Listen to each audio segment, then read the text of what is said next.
These days, everyone is looking for a way to save as much money as possible. And recently, in my apartment complex, they have raised the maintenance up about $100 for me. Everyone else has to pay more or less the same. But they raised it $100 for me. And I have noticed that it went up because of our electric and water. So there's not much I could do about the water, but I could do something about the electric. And where I'm going to start with saving money on electric is we have this light that is between the gate of the building and the entrance of the building. That is just there and it just stays on 24 hours a day. So I thought about two systems. The first system is a motion sensor. This is a light with a motion sensor in the middle. So pretty much all you have to do is put this in place, keep the switch on, and every time someone walks below it, it turns on after about 10 minutes, depending on what time you put. So 10 minutes, 5 minutes, 15 minutes, the light will automatically shut off. But something else that I was thinking about was the other system, which is a timer switch. A timer switch works with time. So in other words, this switch is only on during a certain time. In New York, the sun sets at 4 p.m. and rises at 7 a.m. So this timer, I could put that between those times, this switch is on, which is fine and no problem. But with this light fixture, since it has a sensor, it will only go on when somebody walks under it. So not only will this light be off during the day, but it'll also be off if there's no movement, saving us money. So I've never hooked this up before, so this is gonna be new to me. And I also never made these two systems work together, which is this light working with this. So I'm not even 100% sure if it's gonna work. But the first step is mounting this light. And we're gonna mount this light and see with the light on and everything how it works and if it works for my personal setup. So let's go install it.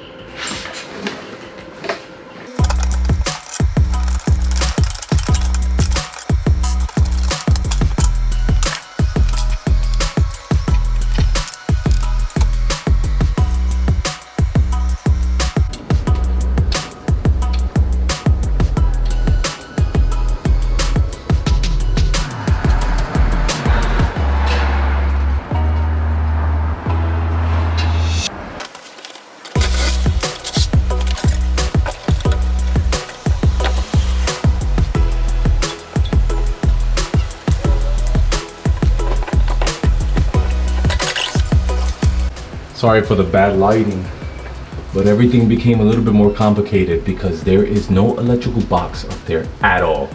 So I'm going to have to go to the hardware store, get me a box and put it in there because I gotta do this right.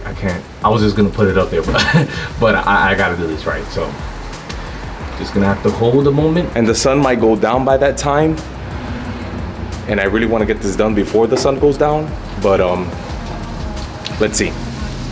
Let me go get this box and I'll put that in.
So it's the next day. Last night, I got the light installed, as you guys saw, and then the sun 100% went down, and I came back down and the light was working perfectly fine.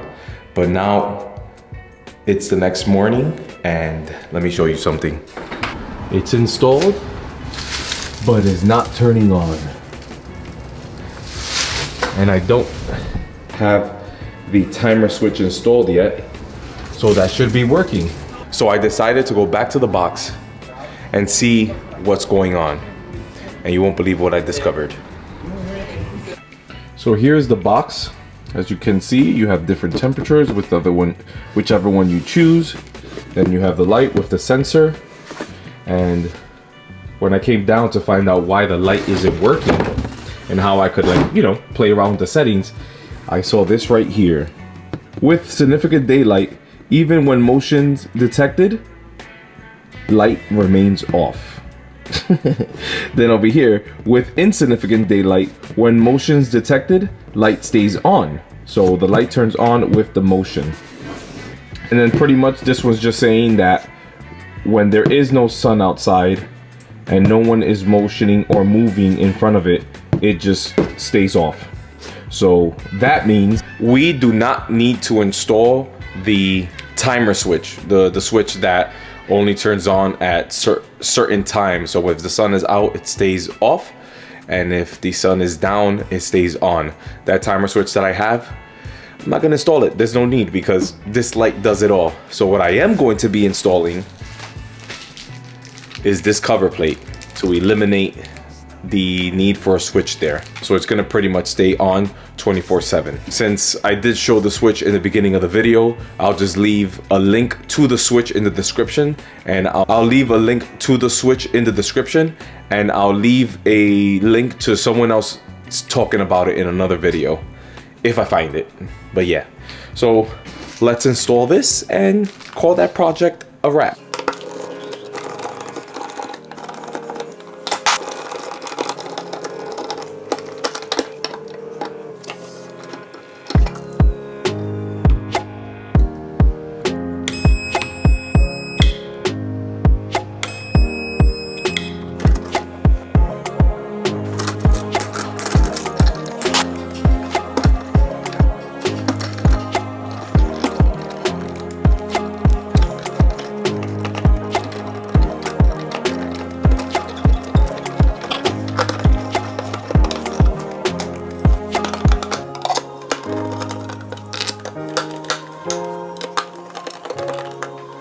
There you go. The cover plate's installed. Officially do not have a switch here. And yeah, that's pretty much done on this side. Just need to paint this over here because the cover plate was a little bit bigger than the one that I bought. So there's no way of testing this light yet. So we're just gonna have to wait till the sun sets, and I'll show you guys how this light works. In the meantime, I do have another motion sensor that I'm going to install downstairs in the boiler room.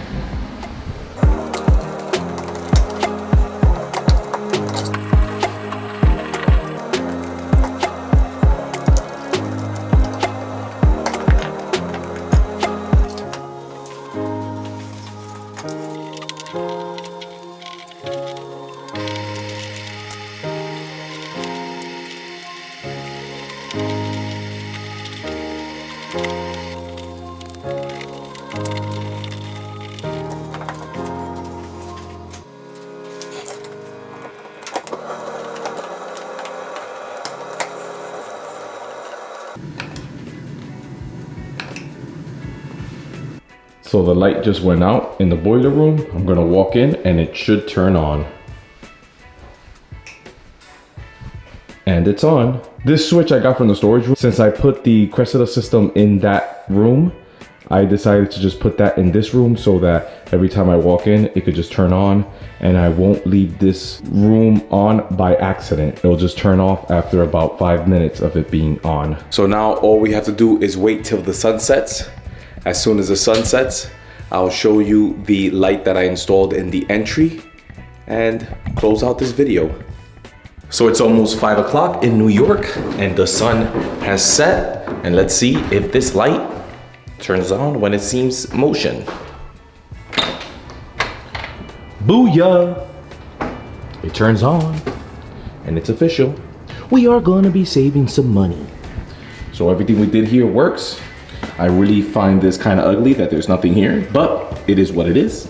That's what it is, and it's gonna stay like that. I'm very happy and satisfied with how this came out. Unfortunately, we are not able to put the timer switch on it in this video, like I said in the beginning of this video, but it is what it is. We just gotta go on. So let's go to the basement and I'll talk more about these motion sensors. So all the motion sensors are on. I officially have a motion sensor in this storage room in the basement.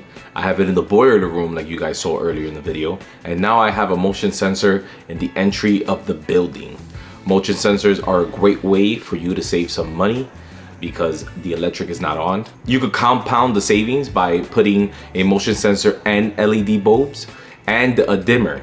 So you're saving money because incandescent bulbs uses more electric, and then you'll be saving even more money because the LED saves you money, and now you're lowering the voltage to the LED, saving you even more money because you're wasting less electric.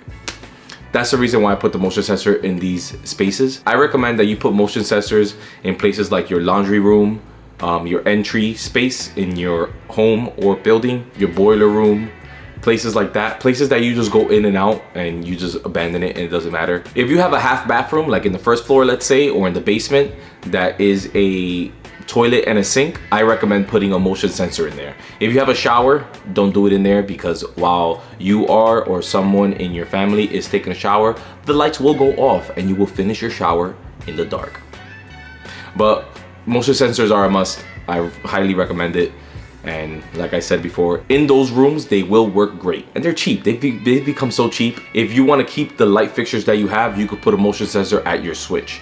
If your switch is in an odd position where it won't pick up the motion sensing, you could use other systems that have motion sensors that you put in the corner of the room, which is what I have here. It's a little more expensive, but it's cheap considering the amount of money you will be saving in the long run.